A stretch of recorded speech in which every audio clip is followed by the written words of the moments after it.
नमस्कार दोस्तों, आज हम बात कर रहे हैं एक ऐसी जॉब की जो कि बहुत ज़्यादा डिमांडिंग में है और हर व्यक्ति उसमें आवेदन करना चाह रहा है। और आवेदन क्यों ना करे, बहुत दिनों बाद ये जॉब आई है। तो जैसा कि आपको पता है कि हमारा चैनल है जिस पर हम ज़्यादातर जो ऐसी जॉब होती हैं जो कि बहुत ज़्यादा मात्रा में पाई जाती हैं, ज़्यादा लोगों को रिक्वायर होती हैं, ज़्यादा डिमांडिंग होती है, उन जॉब्स को हम यहाँ पर लाते हैं। और कई ऐसी जॉब्स को तक लाते हैं कि जो आपको कई बार अन्य न्यूज़पेपर में, अन्य वेबसाइट पर नहीं मिलती, अन्य चैनल पर नहीं मिलती, हमारे यहाँ पर मिलती है। हम कोशिश करते हैं कि आपको वास्तव में वो जानकारी दें कि जो आपको बिल्कुल रिक्वायरमेंट है, कि ऊपर की ना दें। तो जैसे कि आपको किसी पर डिपेंडेंट नहीं होना है बहुत ज़्यादा कि भाई आपने वीडियो देख लिया, आपको पूरी जानकारी हुई, ठीक है, अच्छी बात है। बाकी आप कोशिश करें कि खुद भी थोड़ा सा अध्ययन करें। मैंने देखा है कि जब आदमी जॉब कर रहा होता है तो वो वीडियो अगर 30 मिनट की है, 10 मिनट की है, 5 मिनट की, वो नहीं देखना चाहता। हाँ, वो एक मूवी 3 घंटे की देख लेगा जिससे उसके जीवन में कुछ नहीं होना है। मैं ये कहूंगा कि जरूरी नहीं आप मेरी वीडियो देखें, किसी की भी वीडियो देखें, प्लीज आप पूरी जरूर देखें, क्योंकि उसमें बहुत सारी चीजें सीखने को मिलती हैं। और आप खुद भी करके देखें। गूगल है, गूगल पे हमने लिख दिया RRB। What is the means of RRB? RRB का मीनिंग क्या है? देखिए, ये वीडियो लंबी होने वाली है, बिल्कुल डरना नहीं है इसके लिए। RRB मतलब है railway, R for railway, R for recruitment, B for board. ठीक है, अलग अलग जोन के लिए वैकेंसी निकली है, बहुत सारी वैकेंसी है, पहले से कम है, लेकिन ठीक है, जो भी है। हम इस पर क्लिक करते हैं। जैसे ही हम क्लिक करेंगे तो हमारे पास ये चीज खुल जाएगी। आपको कहीं पर किसी से नोटिफिकेशन लेने की बिल्कुल भी जरूरत नहीं है। आप यहां पर क्लिक करेंगे, हिंदी में आ जाएगा आपके पास। आप अगर इधर पे क्लिक करेंगे तो आपके पास इंग्लिश में आ जाएगा। क्योंकि मेरे जितने भी जो सब्सक्राइबर हैं वो हिंदी मीडियम वाले हैं, इसलिए मैं हिंदी में क्लिक कर रहा हूं और आपको पूरी जानकारी दूंगा। तो अगर आपको इंग्लिश मीडियम के हैं, आपको हिंदी उतनी समझ में नहीं आती है, तो आप इंग्लिश वाले को भी यूज कर सकते हैं। एक विशेष चीज जो आपको शायद कोई नहीं बताएगा, जो मैं बता रहा हूं क्योंकि वेबसाइट बता रही है, रेलवे भर्ती परीक्षा में शामिल होने वाले अभ्यर्थी सावधान। प्लीज प्लीज प्लीज आप ऐसे किसी भी व्यक्ति से मत मिलिए या आप उसके संपर्क में मत आइएगा कि जो आपसे कह दे कि मैं आपके 1 लाख रुपए लूंगा, 2 लाख लूंगा, 5 लाख लूंगा और आपकी जॉब लगा दूंगा। प्लीज आप बिल्कुल भी उसके बहकावे में न आए। सब चीजें इसमें दी हुई हैं, सब कुछ दिया हुआ है। यहाँ पे भी recruitment of assistant loco pilot, ALP आप समझिए, असिस्टेंट लोको पायलट। आप कर्सर को देखेंगे तो आपको दिखेगा असिस्टेंट, ये असिस्टेंट लोको पायलट, ये आपको दिख रहा है ALP। कंफ्यूज नहीं होना है हमें, इस पे हमें समझना है। ये 2024 का, ये 19 का है, ये 19 का हमें इससे मतलब नहीं, हमें हमारा वर्तमान से भी मतलब है। ठीक है, अब इन्होंने एक पट्टी चल रही हुई है, भैया कोई भी कांटेक्ट करें तो प्लीज RRB की साइट पर ही करें, किसी अन्य साइट पर नहीं करें। ध्यान दें इस चीज का। अब एक और चीज, यहां पर आपके कई सारे ऐसे क्वेश्चंस होते हैं, जैसे जब हम वीडियो बना रहे होते हैं तो कई बार आप हमसे क्वेश्चन पूछते हैं। नो डाउट पूछिए, हम कोशिश करेंगे कि उनका आंसर दे पाए। अदरवाइज आप यहां पर भी क्लिक कर सकते हैं। क्लिक हियर फॉर फ्रिक्वेंटली का मतलब होता है कि ज्यादातर जो प्रश्न पूछे जाते हैं उनके इन्होंने आंसर रख दिए हुए हैं, तो आप यहां पर भी इसे क्लियर कर सकते हैं।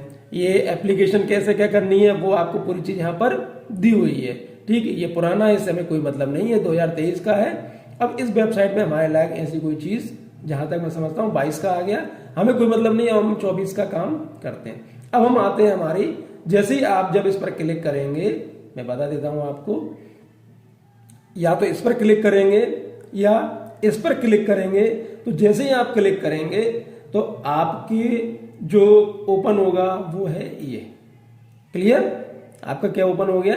ये ओपन हो गया। अब हम इस पर बात करते हैं थोड़ी सी। क्लियर दिख रहा है आपको? ठीक। भारत सरकार रेल मंत्रालय रेलवे भर्ती बोर्ड प्रस्तुत केंद्रीय रोजगार सूचना,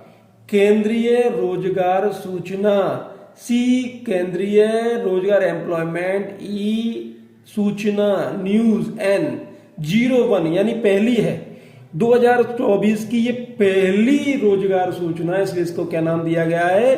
CEN 01 2024 01/2024 ये इन्होंने कुछ पैरामीटर्स दिए, कुछ जोन दिए, यहां पर आपके लिए वैकेंसीज है। सहायक लोको पायलट। अब इस फोटो से आप समझ गए होंगे कि आपका काम क्या है। देखिए ये जो आपको दिख रहे हैं ये भी स्वाभाविक सी बात है, ड्राइवर का काम है। ये है यहाँ पर भी, ये आप सहायक होते हैं। इसमें ऐसा कहा जाता है कि जब आप लोको पायलट बनते हैं, कई लोगों का ये कहना रहता है कि इसमें मालगाड़ी चलाने को दी जाती है, कई बार आप किसके सहायक होते हैं, मतलब आप पायलट बनते हैं। भारत सरकार का है, रेल मंत्रालय का, रेलवे भर्ती बोर्ड है, बहुत अच्छे से आपको सब पता है। केंद्रीयकृत रोजगार सूचना CEN नंबर 01/2024 हमें बहुत अच्छे से पता है। सहायक लोको पायलट ALP की भर्ती। कोई व्यक्ति अगर ALP गए तो डरने का बिल्कुल नहीं है। असिस्टेंस लोको पायलट, असिस्टेंट मतलब होता है सहायक। आवेदन प्रारंभ होने की तिथि 20 तारीख है। बहुत ज्यादा इसका प्रचार हो रहा है, आपको पता होगा। जमा करने की देख लीजिए 19 तारीख को भी अगर आपको याद आता है, 19 फरवरी को अगर आपको याद आता है, रात को 11:59 पर भी 11:59 पर भी अगर आपको याद आता है तो आपका काम हो जाएगा 23:59 पर। ठीक है, क्लियर। संशोधन शुल्क के भुगतान के साथ आवेदन पत्र में सुधार के लिए संशोधन विंडो की तिथियां कृपया ध्यान दें। खाता बनाए, फॉर्म में भरे गए विवरण और चुने गए RRB को संशोधित नहीं किया जा सकता। यानी आप कोशिश करें कि जो जानकारी आपको है वो आप क्लियर बनाएं, क्लियर कर लें। और इसमें इन्होंने दिया गया है कि फॉर्म में भरे गए विवरण और चुने गए RRB को संशोधित नहीं किया जा सकता है। क्लियर। आप कोशिश करें कि एक बार में काम कट टू कट करें। नीचे दी गई तालिका में उल्लेखित निम्नलिखित पद के लिए पात्र उम्मीदवारों से आवेदन आमंत्रित किए जाते हैं। आवेदन सभी प्रकार से पूर्ण 19/2/2024 के 11:59 तक केवल ऑनलाइन जमा किए जाने चाहिए। ध्यान रखिए, किसी के भी बहकावे में आपको नहीं आना है। आपको क्या करना है, आपको क्या करना है, आपको सिर्फ इतना सा काम करना है कि कैसे भी करके आपको इसी वेबसाइट के माध्यम से आपको काम करना, जो भी हो। पद सहायक लोको पायलट, 7वें CPC में वेतन एक लेवल इनका 2 रहता है। ये प्रारंभिक वेतन में 19,900 है। चिकित्सा मानक A1 है। इनका जो भी रहेगा वो आपको बताएंगे। आयु 1/7/2024 को 1/7/2024 को 18 साल से 30 साल की होनी चाहिए। ध्यान दीजिए इस बात को, लोगों को नहीं पता है इस चीज का कि 18 साल से 30 साल की वर्ष की आयु हो। और इसमें टोटल जो वैकेंसी है वो कितनी है, 5,696। 5,696 आपकी बस एक पक्की होनी चाहिए। बाकी कितनी है, 5,696 इसमें वैकेंसी है। RRB बार और रेलवे जोन बार रिक्तियों का प्रस्तुत विवरण अनुलग्न B में दिया गया, यानी B इसमें होगा, उसमें कट टू कट दिया होगा कि कितनी वैकेंसी कितने जोन में, कौन से जोन में। महत्वपूर्ण निर्देश ध्यान से पढ़ लीजिए। महत्वपूर्ण निर्देश है तो ध्यान से पढ़ना ही पड़ेगा। कृपया ऑनलाइन आवेदन भरने से पहले CEN में दी गई जानकारी को अच्छी तरह से पढ़ लें। मेरा जो भी वीडियो देख रहे हैं उन सबसे विनम्र अनुरोध है, हाथ जोड़कर अनुरोध है कि कृपया आप पढ़ें जरूर। आप लोग क्या करते हैं, बस आपने देखा और काम कर दिया, ऐसा नहीं होता। पढ़ना पड़ता है, आप इसको भी पढ़ें। उम्मीदवारों को यह सुनिश्चित करना होगा कि वे इस CEN के अनुसार आवेदन जमा करने की अंतिम तिथि तक या उससे पहले पद के लिए सभी निर्धारित शैक्षिक एवं तकनीकी योग्यताएं पूरी कर दें। ध्यान रखिए कि जब आप आवेदन कर रहे हैं और इसमें जो योग्यताएं मांगी वो पूरी होनी चाहिए, पहले बीच में नहीं चाहिए। निर्धारित शैक्षणिक तकनीकी योग्यता के अंतिम परिणाम की प्रतीक्षा कर रहे उम्मीदवार आवेदन करने के पात्र नहीं है। स्पष्ट लिख दिया इन्होंने क्या कह दिया है कि यदि आप पढ़ाई कर रहे हैं, मान लीजिए इन्होंने डिप्लोमा मांगा है ITI का, और आप फर्स्ट ईयर में और 2 साल का वो होता है, तो आप आवेदन के पात्र नहीं है, कंप्लीट चाहिए। आवेदन केवल पैरा 13F में सूचीबद्ध आधिकारिक RRB वेबसाइट के माध्यम से ऑनलाइन जमा किए जाने चाहिए। याद रखिए कहां से जमा करेंगे, आवेदन केवल पैरा 13F में जो सूचीबद्ध आधिकारिक RRB की वेबसाइट है, एक लिस्ट दी हुई है RRB की, जैसे अभी हमने खोला था RRB भोपाल, ऐसे सबकी वेबसाइट है, उनके माध्यम से जमा होने चाहिए। उम्मीदवार केवल एक RRB के लिए आवेदन कर सकता है। अगर आपको भोपाल में आवेदन करना चाह रहे हैं तो आप विशाखापट्टनम में नहीं कर पाएंगे, आप और कहीं नहीं कर पाएंगे। और आप इस CEN में अधिसूचित पद के लिए प्रति उम्मीदवार केवल एक आवेदन स्वीकार जाएगा। जो आवेदक इस CEN के तहत एक से अधिक आवेदन जमा करेंगे उन्हें अयोग्य और वंचित कर दिया जाएगा। ध्यान दीजिए, यदि हर 2 बार आप आवेदन करेंगे तो आपका आवेदन रद्द किया जा सकता है। ये तो कह रहे हैं कर ही देंगे, आगे किया जा सकता है, इसलिए मत करिए प्लीज, एक ही दीजिए। उम्मीदवारों की पात्रता आवेदन में उम्मीदवारों द्वारा दिए गए विवरण के आधार पर अंतिम होगी, यानी आपने जो लिखा हुआ वो अंतिम होगा। आरआरबी पात्रता के आवेदनों की विस्तृत जांच नहीं करेगा, यानी आपने जो लिखा है उसकी जांच ये लोग नहीं करेंगे। इसलिए आवश्यकता अनुसार बुनियादी पात्रता मानदंडों को पूरा करने की शर्त पर उम्मीदवारी केवल अंतिम रूप से स्वीकार की जाएगी। उम्मीदवारों की शैक्षणिक योग्यता, आयु, चिकित्सा मानकों आदि की आवश्यकताओं को पढ़ना होगा। मैं आपसे क्या कह रहा हूं, पढ़ लो बेटा जी, पढ़ लो, और खुद को संतुष्ट करना होगा कि पद के लिए पात्र। हाँ, आप खुद देख लेना, कई बार हमें खुद लग जाता है कि हाँ इस पद के लिए हम बने हुए, वैसे ही आपको देखना है। आरआरबी द्वारा दस्तावेज सत्यापन के समय उनकी शैक्षणिक योग्यता, आयु, जाति, श्रेणी आदि के समर्थन में प्रमाण पत्र दस्तावेज मांगे जाएंगे। जैसे कि मैं ओबीसी में आता हूं, तो मैं अगर ओबीसी का हूं तो मुझसे ये लोग जाति प्रमाण पत्र मांग लेंगे, इसलिए मेरे पास सब चीजें होनी चाहिए। शैक्षणिक योग्यता, आयु, जाति, आयु के लिए मांग लेंगे, जाति के लिए मांग लेंगे, श्रेणी के लिए मांग लेंगे आदि प्रमाण पत्र दस्तावेजों की जांच के बाद यदि आवेदन में किया गया कोई भी दावा प्रमाण पत्र दस्तावेज द्वारा प्रमाणित नहीं होता है तो उम्मीदवारी रद्द कर दी जाएगी। देखिए सिंपल सी बात है, ये कहना चाह रहा है कि जो भी कहें सच कहें आप, और सच के लिए आपको सबूत देना पड़ेगा।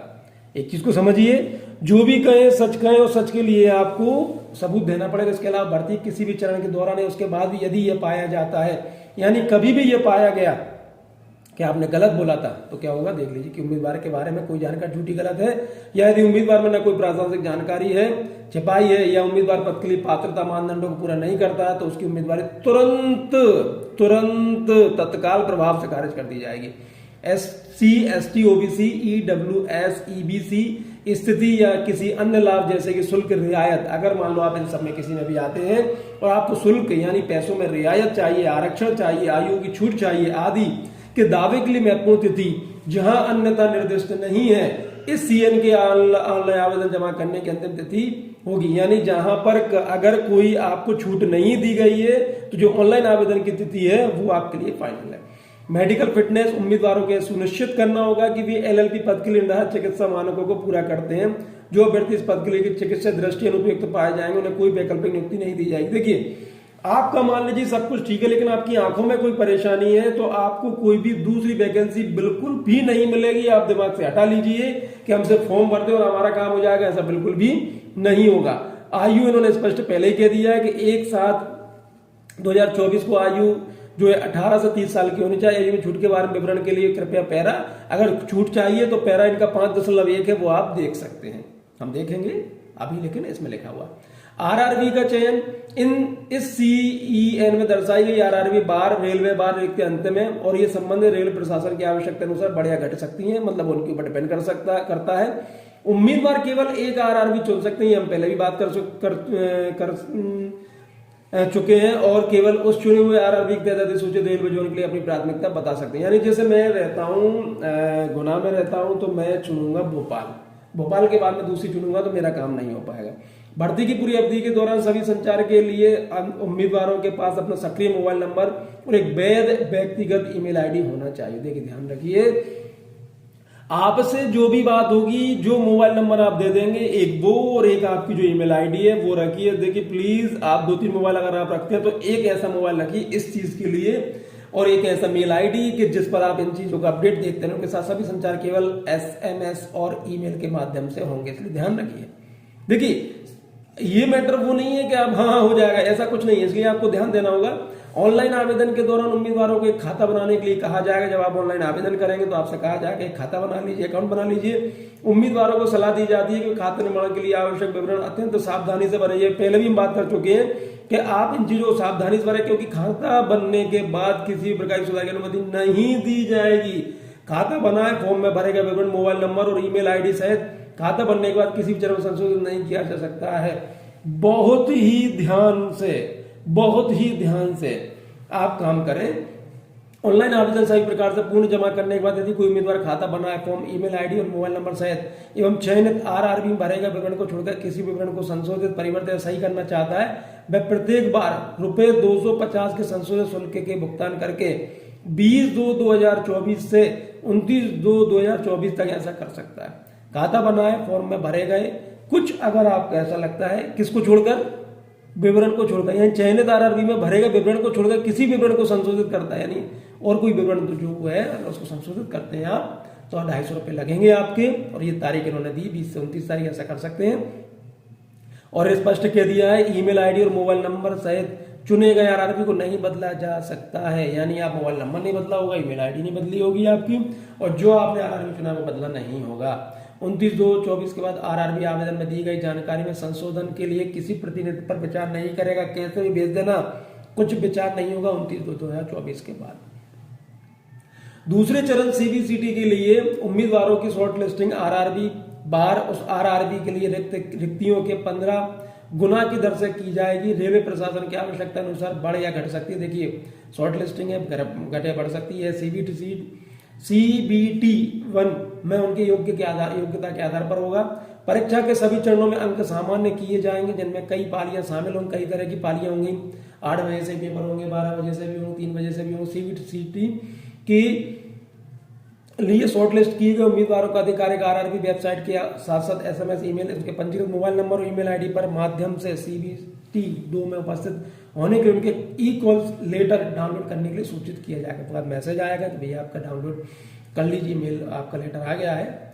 नकारात्मक अंक, नकारात्मक मार्किंग है इसमें। सीबीटी 1 सीबीटी 2 में दोनों नकारात्मक अंक, प्रत्येक गलत उत्तर के लिए 1/3 अंक होगा। कंप्यूटर आधारित एप्टीट्यूड टेस्ट सीबीटी में कोई नकारात्मक, अगर जो कंप्यूटर आधारित जो एप्टीट्यूड टेस्ट है उसमें कोई नकारात्मक नहीं है, लेकिन सीबीटी 1 और सीबीटी 2 में नकारात्मक है। प्रतिबंधित वस्तुएं आपको ये चीजें नहीं लेके जानी, जैसे संचार उपकरण, स्वाभाविक साथ मोबाइल, इलेक्ट्रॉनिक गैजेट, कोई भी आप घड़ी पहन के ना जाए, कानून की व्यवस्था ना लेके जाए, mobile phone, bluetooth, pen drive, ये चीजें आप लेके ना जाए। लैपटॉप, कैलकुलेटर, स्मार्ट घड़ियां, चूड़ियां, चेन, कंगन, ध्यान से सुन लीजिए, ध्यान से देख लीजिए। कंगन, श्रवण यंत्र, वॉलेट, पर्स, बेल्ट, जूते, धातु के वस्त्र आदि या पेन, पेंसिल जैसे किसी भी स्टेशनरी वस्तु को ले जा रहे अभ्यर्थी को परीक्षा में शामिल होने की अनुमति नहीं दी जाएगी, नहीं दी जाएगी। किसी उल्लंघन पर कानून कार्रवाई के अलावा अयोग्य और भविष्य की भर्ती परीक्षाओं से वंचित किया जा सकता है। याद रखिए चीजों का। सामान की सुरक्षा रखने के लिए क्लासरूम की व्यवस्था परीक्षा स्थल के उपलब्ध नहीं हो सकती है, इसलिए उम्मीदवारों को सलाह दी जाती है परीक्षा स्थल पर मोबाइल फोन आदि सहित कोई मूल्यवान प्रतिबंधित वस्तु न लाए। सिंपल सी बात है, वो ये कहना चाह रहे हैं भाई पेपर देने आए, पेपर अकेला दो, उसके अलावा हमें कोई मतलब नहीं है। ठीक, महत्वपूर्ण प्राथमिक, प्रमाणिक और समय पर जानकारी और अपडेट के लिए उम्मीदवारों को सलाह दी जाती है कि केवल आधिकारिक आरआरबी, ध्यान रखिए आरआरबी वेबसाइट देखें, नीचे पैरा 13F में सूचीबद्ध नकली वेबसाइट से सावधान रहे, वे भ्रामक और गलत जानकारी दे सकते हैं। प्लीज प्लीज प्लीज आरआरबी की वेबसाइट पर ही जाएं और आप इसको देखें। सामान्य निर्देश इसके देख लीजिए। भर्ती प्रक्रिया के सभी चरणों में प्रवेश अंतिम होगा, बशर्ते उम्मीदवार सभी निर्धारित पात्रता शर्तों को पूरा करते हों, यानी जो भी होगा उसके जो भी चरण है वो अंतिम होंगे। उम्मीदवारों को केवल ई कॉल लेटर आज जारी करने का मतलब यह नहीं होगा कि उनकी उम्मीदवारी आरआरबी द्वारा अंतिम रूप से स्वीकार कर ली गई है। भाई ई कॉल लेटर आया है, आपका लेटर आ गया, आपका इसका मतलब ये नहीं कि आप बिल्कुल फाइनल हो गए। आरआरबी पात्रता शर्तों को सत्यापन मूल दस्तावेजों के संदर्भ में तभी करते हैं तब उम्मीदवार परीक्षा के चरणों में उत्तीर्ण हो जाते हैं और दस्तावेज सत्यापन के शॉर्टलिस्ट हो जाते हैं। यदि उम्मीदवार अयोग्य पाया जाता है तो आरआरबी भर्ती प्रक्रिया किसी भी चरण में किसी भी आवेदक के उम्मीदवारों को स्वीकार कर सकता है। यदि नियुक्त किया गया तो उम्मीदवार सेवा से हटा दिया जाएगा। देखिए दस्तावेज आप जब आपके मूल दस्तावेज यानी ओरिजिनल दस्तावेज आप चेक कर रहे हैं तभी करते हैं जब आप शॉर्ट लिस्ट हो जाते हैं, और यदि किसी प्रकार कोई गलती पाई जाती है तो आपको कभी भी हटा दिया जाता है अगर आपकी जॉब लग भी गई तो। इस अधिसूचना के तहत पद के लिए आवेदन करने से पहले उम्मीदवारों को खुद को संतुष्ट करना चाहिए। सिंपल सी बात जो अभी पढ़ चुके हैं वही है कि भाई आप फाइनल कर लीजिए कि आप जो कह रहे हैं वो सब सही है कि नहीं है, आपने किस बोर्ड से पढ़ाई की, किस विश्वविद्यालय संस्थान से पढ़ाई की है, वो सब आप पता कर लीजिए, पूरी बातें पता कर लीजिए। सिंपल सा ये है। जो उम्मीदवार सीएन के खिलाफ एक से अधिक आवेदन जमा करेंगे वही चीज आ गई दोबारा से, उन्हें सरसरी तौर पर खारिज कर दिया जाएगा। अगर उन्हें नॉर्मल देख के खारिज कर दिया जाएगा। आरआरबी भर्ती वर्ष के सभी भविष्य की परीक्षाओं में वंचित भी कर सकते हैं। ऐसे पे जो आवेदन सूचना तत्व से मामूली बदलाव के साथ एक से अधिक, अगर मान लो कई बार ऐसा होता है ना कि एक नंबर बदल दो और ऐसा कर दो, वैसा भी होता है तो हो सकता है कि आप कभी भी रेलवे का एग्जाम ना दे पाए, सभी परीक्षाओं से वंचित कर दिया जाएगा। जो उम्मीदवार वर्तमान में किसी भी आरआरबी सी द्वारा वंचित है उन्हें इस अधिसूचना के लिए आवेदन नहीं करना चाहिए। हाँ, जो पहले इन्होंने जैसा कर दिया वो प्लीज इस पर फॉर्म न डालें, कोई परेशानी नहीं, कुछ नहीं होगा आपका। जो उम्मीदवारों को भारत की केंद्र सरकार, राज्य सरकार, पीएसयू किसी अन्य सरकारी संगठन द्वारा सेवा में बर्खास्त किया गया वे पात्र नहीं। अगर आप बर्खास्त हो चुके हैं तो आप इसमें आवेदन नहीं कर सकते हैं। उम्मीदवारों को अपना नाम, पिता का नाम, जन्म तिथि जैसे मैट्रिक, SLAC हाई स्कूल परीक्षा प्रमाण पत्र या समकक्ष प्रमाण पत्र दर्ज वैसे प्रविष्टि करनी चाहिए। यानी आपका जो 10वीं 12वीं जो भी आपके जो मेन प्रमाण पत्र होते हैं उसमें जो नाम है आपका वही नाम आपको इसमें देना होगा। नाम में किसी प्रकार के बदलाव में मामले में उम्मीदवारों को केवल अपना बदला हुआ नाम ही बताना चाहिए। हालांकि अन्य सभी विवरण मैट्रिकुलेशन का समकक्ष प्रमाण पत्र से मेल खाने चाहिए। ऐसे परिवर्तन की तिथि या ऐसे परिवर्तन के लिए आवेदन ऑनलाइन आवेदन जमा करने की तिथि से पहले की तिथि होनी चाहिए। देखिए अगर आपका नाम कोई परिवर्तन हुआ है तो वहां की पूरी चीजें वही होंगी और आपको ये आपको अलग से देना पड़ेगा अगर मांगेंगे तो। राज्य पत्र अधिसूचना ऐसे मामलों के लिए लागू कोई अन्य कानून दस्तावेज सत्यापन DV के समय प्रस्तुत जो भी आपकी अधिसूचना है वो आपको अलग से पेश करनी होगी अगर कुछ आपके पास होती है तो। सभी दस्तावेज पर उम्मीदवार के हस्ताक्षर एक समान एक जैसे होने चाहिए। हस्ताक्षर चालू हस्तलेखित में होना चाहिए, ना कि बड़े बड़े अक्षरों में या असंबद्ध अक्षरों में। विभिन्न हस्ताक्षरों के उपयोग में परिणाम से उम्मीदवार देखिए जब आप साइन कर रहे हैं, आप जब जो भी आपके डॉक्यूमेंट्स उस पर आप साइन करते हैं तो एक से साइन करें।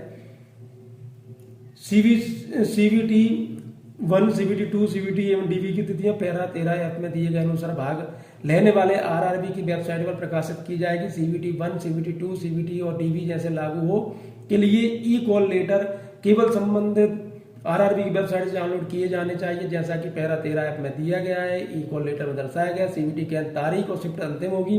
तारीख, समय, स्थान बदलाव के लिए किसी विचार अगर आपको लगता है कि आपकी जगह ये होनी चाहिए आप वहां पे एग्जाम देंगे, ऐसा कहीं कुछ नहीं होगा, कुछ भी नहीं होगा। CN में दर्शाई गई रिक्त अंतिम है, ये अंतिम है, उसमें रेलवे प्रशासन विवेक रद्द कर सकते हैं, सुरक्षित रखता है, कभी भी रद्द कर सकते हैं, कुछ भी कर सकते हैं वो। नियुक्ति के अधिकार इनके पास है। LLB पद के लिए चैनल में जहां भी निर्धारित प्रशिक्षण लेना होगा, प्रशिक्षण जहां भी होगा वहां आपको लेना होगा। आप ये नहीं कह सकते साहब मैं वहां नहीं जाऊंगा।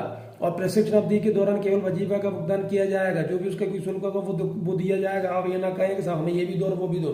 चयनित उम्मीदवार जहां भी आवश्यक सुरक्षा और क्षतिपूर्ति भरण निश्चित करेंगे। यानी अगर आप चयन हो गए तो आप जहां जाने का जब ये बोर्ड कहेगा तो वहां पे आपको जाना पड़ेगा।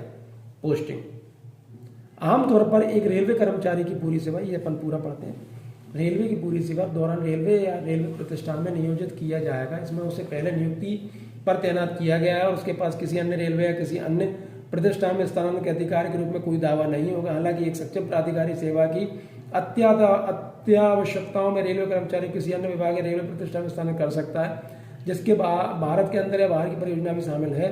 जब तक नवनियुक्त उम्मीदवार कम से कम 5 या 10 वर्ष की सेवा पूरी नहीं कर ले तब तक अन्य रेलवे में स्थानांतरण के लिए कोई अनुरोध पंजीकृत नहीं किया जाएगा। इस प्रकार उम्मीदवार सलाह दी जाती है उचित सावधान विचार विमर्श के साथ अपने RRB चुने। सिंपल सा ये कहना चाह रहा है कि अगर आप भोपाल में आना चाह रहे हैं, भोपाल वाले RRB में आना चाह रहे हैं और आपको लगता है कि मैं और कहीं चला जाऊं, बिल्कुल नहीं जा पाएंगे, या रेलवे के और डिपार्टमेंट वहां पे आप चले जाए, बिल्कुल नहीं जा पाएंगे। निःशुल्क ट्रेन यात्रा सुविधा SC/ST के जो उम्मीदवार अनुरोध पर स्वीकार निःशुल्क स्लीपर क्लास रेलवे पास चयन के विभिन्न चरणों अर्थात CVCT, CBAT, DV मेडिकल परीक्षा जैसे लागू के लिए उनकी E-कॉल लेटर के साथ प्रदान किया जाएगा। आपका जो भी कुछ होगा वो उसके साथ आ जाएगा। उनके ऑनलाइन आवेदन में दिए गए विवरण और वैध जाति प्रमाण पत्र के अनुसार आप जो भी जो अपना जाति प्रमाण पत्र देंगे उसके आधार पर आपकी चीजें हो जाएगी। ट्रेन आरक्षण बुक करते समय और यात्रा करते समय उम्मीदवार की वास्तविकता के सत्यापन के लिए मूल SC और ST जो भी प्रमाण पत्र आपका साथ आपको रखना होगा। अगर कोई TT देखने आता है, कोई भी देखने आता है, इस मुक्त यात्रा सुविधा के लिए किसी भी दुरुपयोग से चयन प्रक्रिया किसी प्रकार चयन उम्मीदवार को स्वीकार कर दिया जाएगा। इस भविष्य की परीक्षाओं में भी शामिल हो सकती है। अगर मान लीजिए मैंने फॉर्म भरा है और मुझे मुक्त यात्रा मिली है, लेकिन मेरे उसकी जगह पर मान लो मुझे एग्जाम देने नहीं जाना, मेरे कोई दूसरे व्यक्ति यात्रा करते पाया गया तो मेरी भविष्य की परीक्षाओं पर भी रोक लग जाएगी।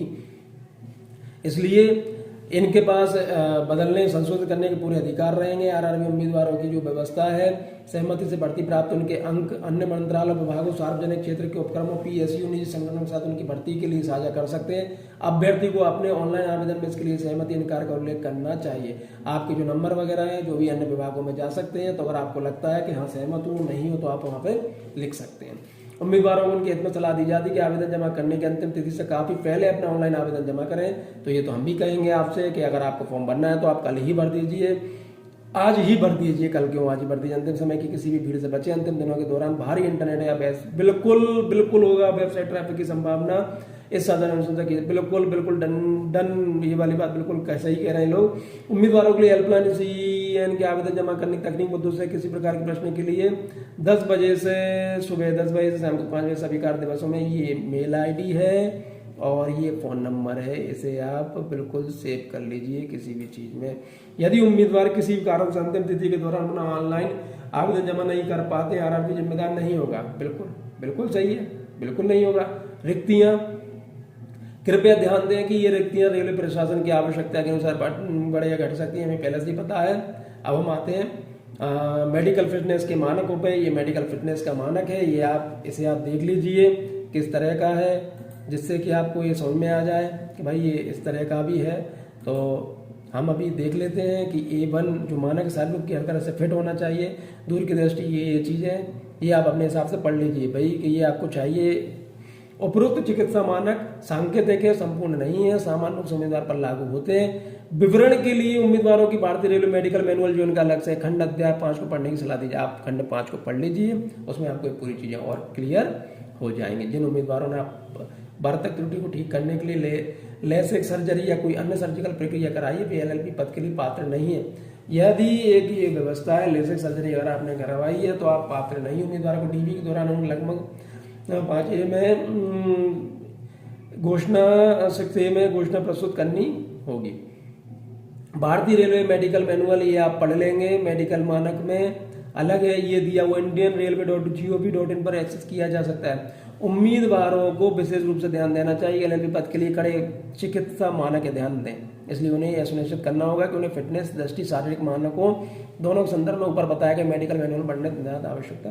देखिए ऐसा नहीं होगा कि आपके साथ कोई दिक्कत है और आप एक फॉर्म भर दें। प्लीज आप जब भी फॉर्म भरें, जब ये पूरी व्यवस्था आपके साथ हो, ये आपके साथ होने चाहिए। राष्ट्रीय नागरिकता भारत का नागरिक हो, नेपाल का नागरिक हो, या भूटान का व्यक्तिगत हो, या तिब्बती शरणार्थी जो भारत में स्थायी रूप से बसने के इरादे से पहले भारत 1162 से पहले आया था। भारतीय मूल का व्यक्ति जो भारत में स्थायी रूप से बसने के इरादे से पाकिस्तान, बर्मा, श्रीलंका, पूर्वी अफ्रीका देशों, केन्या, उगांडा, संयुक्त गणराज्य, तंजानिया, जाम्बिया, मलावी, जेरे, इथियोपिया और वियतनाम से आया हो, बशर्ते उपरोक्त श्रेणियां ये दी हुई उम्मीदवार व्यक्ति वो पश्चिम भारत सरकार द्वारा पात्रता प्रमाण पत्र जारी किया गया हो। सिंपल। आपकी आयु 18 से 30, 1/7/2024 को 1/7/2024 को 18-30 साल क्यों। छूट के मामले में ये एक तालिका दी हुई है, इस तालिका में आपको ध्यान देना है। SC/ST उम्मीदवार 5 साल की, OBC नॉन क्रीमी लेयर के लिए 3 साल की, एक्स सर्विसमैन अभ्यर्थी जिन्हें सत्यापन के बाद 6 महीने से अधिक की सेवा पूरी कर ली हो। इसमें भी इन्होंने वैरायटी दी हुई है, UR EVS 3 साल की, OBC 6, एक्स सर्विसमैन SC/ST 8 वर्ष की। वे अभ्यर्थी जो रेलवे में ग्रुप C और पूर्व ग्रुप D रेलवे स्टाफ में न्यूनतम 3 साल की सेवा के साथ निरंतर या अलग अलग समय में न्यूनतम 3 साल की सेवारत हैं, उनके लिए 40, 43, 45 साल की इन्होंने आयु बता दी है कि ये व्यवस्था आपके लिए हो। उम्मीदवार जो रेलवे संगठन के अर्ध प्रशासनिक कार्यालयों जैसे ये उनके लिए जो कैंटीन मेंटेन में काम कर रहे हैं उनके लिए ये चीजें दी गई हैं। महिला उम्मीदवार जो विधवा, तलाकशुदा या न्यायिक रूप से पति से अलग लेकिन पुनर्विवाह नहीं किया गया है उनके लिए UR अगर अनरिजर्व 35 साल, ये OBC 38 और SC/ST है तो 40 साल। कोई पूर्ण एक्ट अप्रेंटिसशिप जो उस पद के लिए आवेदन कर रहे हैं उनके लिए न्यूनतम योग्यता ITI कोर्स पर पूर्ण एक्ट अप्रेंटिसशिप है तो प्रशिक्षण अधिनियम 1966 के तहत उनके द्वारा दी जाए प्रशिक्षण सीमा तक छूट दी जाए। अगर कोई आप कर रहे हैं तो आपको प्रशिक्षण है जब तक आपको छूट दी जा सकती है।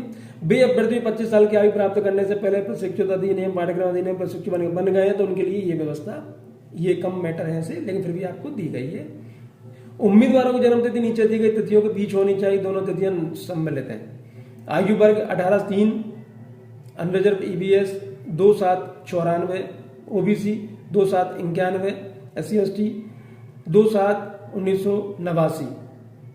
जन्म तिथि निचली सीमा बाद में नहीं, सभी उम्मीदवार 1/7/2006। 1/7/2006 के बाद आप अगर होंगे तो नहीं काम होगा आपका। यदि कोई उम्मीदवार एक से अधिक आधार पर आयु में छूट के लिए पात्र है तो उसे उन सभी छूट में से अधिकतम छूट मिलेगी जिसके लिए पात्र संचय नहीं। ध्यान रखिए, यदि कोई उम्मीदवार अगर ऐसा है जिसमें आधार कार्ड के आधार पर उम्मीदवार एक से अधिक आधार पर आयु में छूट अगर उसे मिल रही तो एक ही मानेंगे। UR व्यक्तियों के खिलाफ आवेदन में SC/ST आयु में कोई छूट नहीं मिलेगी। पूर्व SM उम्मीदवारों का आयु में छूट उपरोक्त पैरा या पैरा 5.1 के अनुसार पढ़ लें, ये पैरा दिया हुआ है, इसके आधार पर आपको छूट होगी। आवश्यक योग्यताएं ये आपको दी हुई हैं। पहले मानता देखिए आवश्यक योग्यताएं पढ़ लेते हैं हम लोग। ये आवश्यक योग्यताओं की सूची अनुलग्न ए में दी गई है, क्या क्या चाहिए ये हम अभी पढ़ेंगे। ऑनलाइन आवेदन जमा करने से अंतिम तिथि 19/2/24 तक उम्मीदवारों के पास पहले से ही किसी मान्यता प्राप्त संस्थान विश्वविद्यालय से निर्धारित शैक्षिक तकनीकी योग्यता होनी चाहिए। निर्धारित शैक्षिक तकनीकी योग्यता की अपनी अंतिम परीक्षा के परिणाम की प्रतीक्षा कर रहे लोगों को आवेदन नहीं करना चाहिए। यदि आप कोई परीक्षा का आवेदन आप इंतजार कर रहे हैं तो वो नहीं होना चाहिए, ये आप देख लीजिए।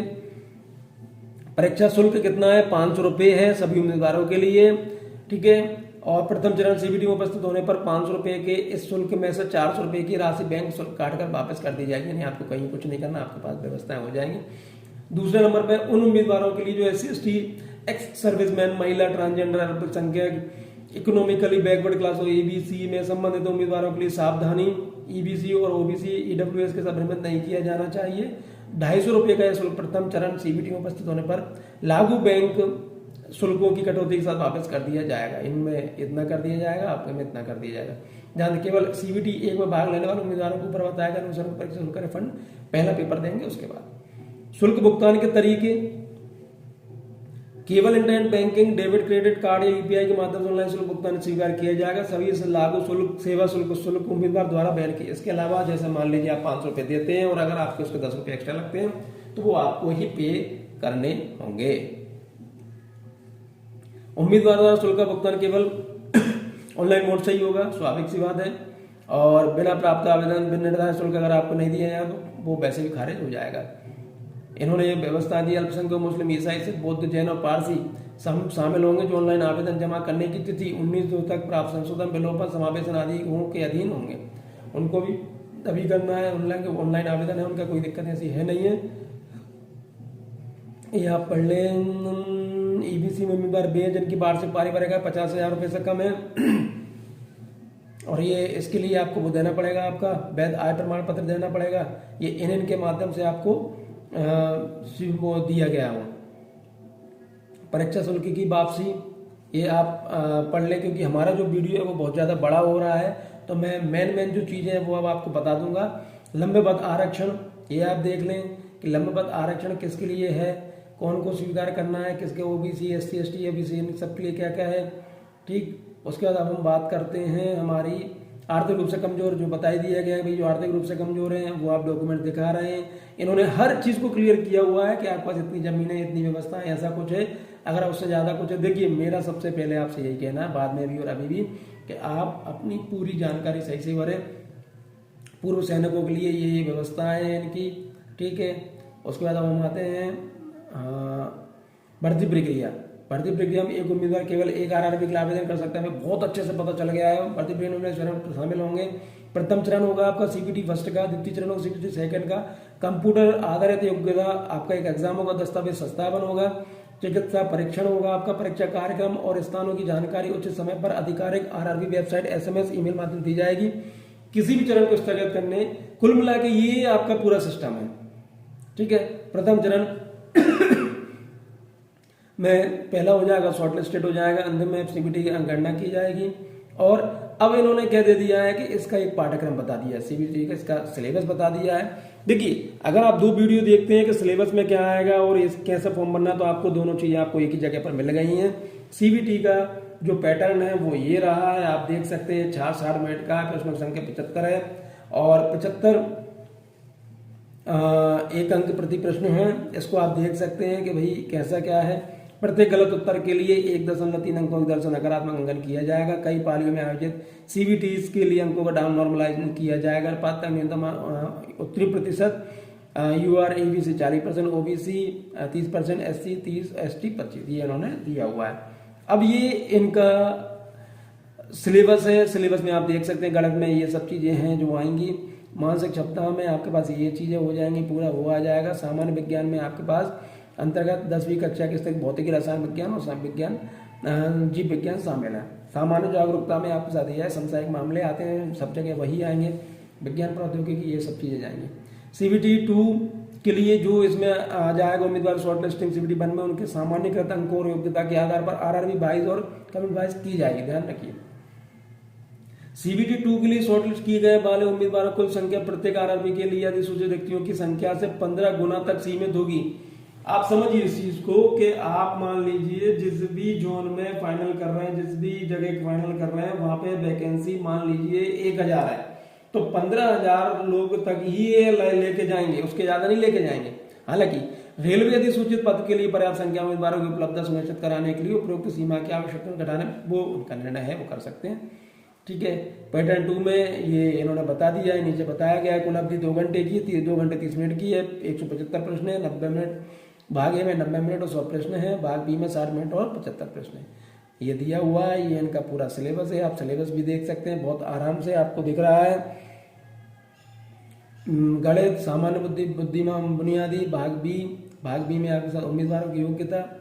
अब इन्होंने जो बताया हुआ है कि भाई क्वालिफाइंग जो टेस्टिंग है वो आप देख सकते, इलेक्ट्रिकल इंजीनियर विभिन्न धाराओं का संयोजन, ये आपको बता दिया है कि भाई ये योग्यता आपके पास होनी चाहिए और ये आपकी पसंद है। फिर इलेक्ट्रॉनिक इंजीनियर और इलेक्ट्रॉनिक्स इंजीनियरिंग विभिन्न धाराओं का संयोजन, ये आपके पास मैकेनिकल जाएगा। फिर ये आगे मैकेनिकल इंजीनियर और मैकेनिकल इंजीनियरिंग विभिन्न धाराओं का संयोजन, फिटर मैकेनिक वगैरह आ गया। ऑटोमोबाइल इंजीनियरिंग और ऑटोमोबाइल इंजीनियरिंग विभिन्न धाराओं का संयोजन, मैकेनिक मोटर वाहन। कुल मिला के आपने पढ़ाई की हुई तो आपको सब समझ में आ जाएगा।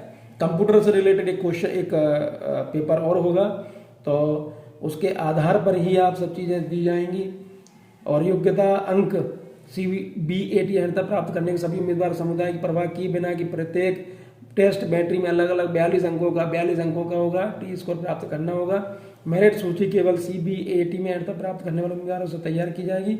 CBT 2 के भाग ए में प्राप्त अंकों के लिए 70% वेटेज और CBAT में प्राप्त अंकों के लिए 30% वेटेज दिया जाएगा। ये आपको बहुत अच्छे से पता। दस्तावेज सत्यापन हम बता ही चुके हैं, दस्तावेज सत्यापन आपको करने होंगे। आवेदन कैसे करें गलतियों से बचने के लिए, ऑनलाइन आवेदन भरने से पहले सभी जानकारी निर्देशों को पढ़ लें। जो हमने बताया हुआ है आपको ये पढ़ लें, ये पूरी दी हुई है। क्रिएट एन अकाउंट, आप ये चले हैं, क्रिएट एन अकाउंट, OTP प्राप्त होगा, एक्टिव जो आपको मोबाइल है वो करना पड़ेगा, RRB चुने। ये पूरी भर्ती प्रक्रिया आपको दी हुई है कि कैसे आपको व्यवस्थाएं करनी है। CSC पे जाके आप कॉमन सर्विस सेंटर जो होता है वहां से आप भर लें, उनको सब पूरी चीजें पता है। ये एक पूरी लिस्ट है, ये एक पूरी लिस्ट है जिसमें बताया गया है कि भैया RRB में कौन कौन सी वेबसाइट है, किसके माध्यम से आप जा सकते हैं। अहमदाबाद में अगर आप करना है, भुवनेश्वर, गुवाहाटी, मुंबई, रांची, गोरखपुर, अजमेर, बिलासपुर, जम्मूनगर, मुजफ्फरनगर, सिकंदराबाद, बेंगलुरु, चंडीगढ़, कोलकाता, पटना, सिलीगुड़ी, भोपाल, चेन्नई, मालदा, प्रयागराज, तिरुवनंतपुरम, ये इन जगह पर आप आवेदन कर सकते हैं।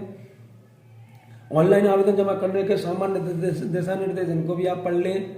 आवेदन में संशोधन, अगर आप आवेदन हम पढ़ चुके हैं, आवेदन में संशोधन पहले ही पढ़ चुके हैं। अमान्य आवेदन अस्वीकृति में हम ये भी पढ़ चुके हैं कैसे हो सकता है। इको लेटर संबंधी निर्देश आपके पास कैसे आएंगे, निःशुल्क यात्रा सुविधा आपकी कैसी होगी वो भी हम पढ़ चुके हैं। मूल दस्तावेज सत्यापन प्रमाण पत्र का प्रारूप, ये पूरी चीजें हम पढ़ चुके हैं। अनुचित प्रथाओं का उपयोग, जैसे जालसाजी प्रति, ये इनसे आप बिल्कुल दूर रहे हैं। किसी को भी 1 भी रुपये ना दें, किसी को भी 1 भी रुपये ना दें इस चीज के लिए कि वो आपकी जॉब लगवा देगा। अगर आपको कहीं समझ में नहीं आता, जैसे CBT कंप्यूटर आधारित टेस्ट, CBAT कंप्यूटर आधारित एप्टीट्यूड टेस्ट, DB दस्तावेज सत्यापन, समझ रहे हैं। तो अगर आपको कोई भी चीज समझ में नहीं आती है ना, तो ये मैंने आपको बता दिया है, ये आपको किसी से मांगने की भी जरूरत नहीं, आप मुझसे मत मांगिए, आप तो डायरेक्ट जाके इनकी वेबसाइट पर जाइए और इसे डाउनलोड कर लीजिए। अब हम बात करते हैं पोस्टवार पैरामीटर्स की। पोस्टवार पैरामीटर्स में इन्होंने नाम दिया है कि पद का नाम सहायक लोको पायलट है। 7वीं PC में इस तरह इनका 2 ग्रेड जो रहती है, वेतनमान इतना है इनका 19,900, मेडिकल स्टेटस A1 है।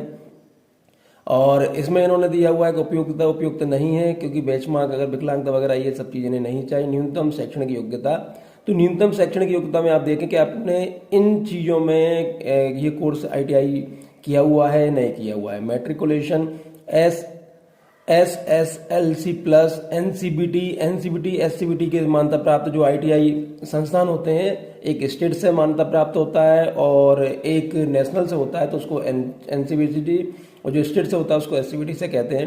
अब ITI में देखिए आपने फिटर से electrician, instrument mechanic, millwright, maintenance mechanic, radio TV electronics mechanic, motor वाहन, wireman, tractor mechanic, armature coil winder mechanic, diesel, heat engine, turner machinist, refrigerator, air conditioner mechanic के trade में, या फिर आपने इसके प्लस के ऊपर उल्लेखित ट्रेड ऑफ पाठ्यक्रम पूरा किया गया हो, या फिर आप इसमें भी देखते हैं कि इंजीनियरिंग में आपने 3 साल का डिप्लोमा लिया हो, या मान्यता प्राप्त से इंजीनियर विषयों को विभिन्न धाराओं के संयोजन ITI के बदले नोट इंजीनियरिंग में डिप्लोमा के स्थान पर उपरोक्त इंजीनियरिंग विषय में डिग्री भी स्वीकार। अगर आपको डिप्लोमा नहीं और डिग्री है तो अच्छी बात है, आपका काम हो जाएगा। अब इन्होंने ये बता दिया है कि रिक्तियां कहाँ कहाँ पर है, आप इसके आधार पे आप अपना फॉर्म भर सकते हैं कि आप देख लें अहमदाबाद, अजमेर, प्रयागराज, बेंगलुरु, भोपाल। अब जैसे जो MP वाले हैं वो भोपाल भरेंगे तो भोपाल में रिक्तियां वो देख लें कि 145 और 35, 145 और 35, 25 और 5, 19, 21, 18, 9, 7, 219, 65, 22, 7, इसके आधार पर वो अपना फॉर्म भर सकते हैं। अब ये चीजें पूरी वो आ गई हैं कि आपको अपना जो जाति प्रमाण पत्र है वो कैसा करना है, ऑलरेडी आपके पास बना हुआ है तो आपको इसमें दिमाग ज्यादा नहीं लगाना है। ये ध्यान रखिए, जैसे अगर इन्होंने दिया हुआ है कि भाई ये इस चीज का प्रारूप दिया है, अब ध्यान रखिए ये इस चीज का क्या दिया है, प्रारूप दिया। हर चीज का इन्होंने प्रारूप दिया हुआ है। OBC का अलग दिया हुआ है, आप देखेंगे OBC NCL इसका अलग से दिया हुआ है, स्वघोषण करना है इसको। आर्थिक रूप से जो कमजोर है उनके लिए अलग से दिया हुआ है, पिछड़े वर्ग के लिए अलग से दिया, मतलब हर चीज का इन्होंने अल्पसंख्यक समुदाय जो है उनके अलग दिया हुआ है। आप जब देखेंगे ना, कई बार क्या होता है ना, हमें नहीं पता चलता कि हम पता कहां से करें, तो आप इनका नोटिफिकेशन देखेंगे तो आपको पूरी चीजें पता चल जाएगी। ये इन्होंने अलग से दे दिया हुआ है कि किसी नेत्र विशेषज्ञ से प्राप्त होने वाले चिकित्सा प्रमाण पत्र के लिए प्रो फार्मा, आप जब किसी आपकी आंखें चेक करवाएंगे तो उसको ये लिखकर देना होगा कि भाई आपके साथ ये स्थिति है, ये आप उसे बताएंगे, ये यहाँ पे आपका फोटो आ जाएगा और यहाँ पर वो पूरी चीजें इसके आधार पे, अगर आपको जानकारी नहीं है तो वो सब भर देगा आपके हिसाब से। आप बिल्कुल परेशान ना हो। दूरदृष्टि दोष, निकट दृष्टि, रंग दृष्टि जो भी है वो सब चीजें यहाँ पर लिख देगा। ठीक है, ये आपको वहां पे लेके जाना है। अगर आपको ऐसा लगता है कि भाई क्या भरवाऊं, तो आपको ये लेके जाना है। ठीक है, आवेदन करने वाले अभ्यर्थी द्वारा प्रस्तुत किए जाने स्व घोषणा प्रपत्र, CN नंबर तथा लेसिक तथा सुधारात्मक निर्देश। हाँ, अगर आपको ये सब चीज सुधारात्मक निर्देश संबंध में कोई चीज अगर है तो उसके लिए आपको ये चीजें चल लगेंगी। आपको कहीं जाने की जरूरत नहीं है, भूतपूर्व सैनिक जो उनके लिए है ये। अब यहाँ पर आके ये नोटिफिकेशन खत्म हो जाता है, तो ये आप जॉब करिए, मेरी आपके साथ शुभकामनाएं हैं। और आपको कहीं भी कोई दिक्कत आती है तो आप नोटिफिकेशन देखें, और फिर भी अगर आपको दिक्कत आती है तो आप मुझसे कमेंट्स में आप मुझसे क्वेश्चन भी पूछ सकते हैं। तो ये वीडियो हमारा बहुत ज्यादा बड़ा हो गया है तो इसके लिए सॉरी, लेकिन करें क्या कि जॉब जीवन भर के लिए है, इसलिए ये वीडियो देखना माना है। चलिए, बहुत बहुत धन्यवाद, थैंक यू।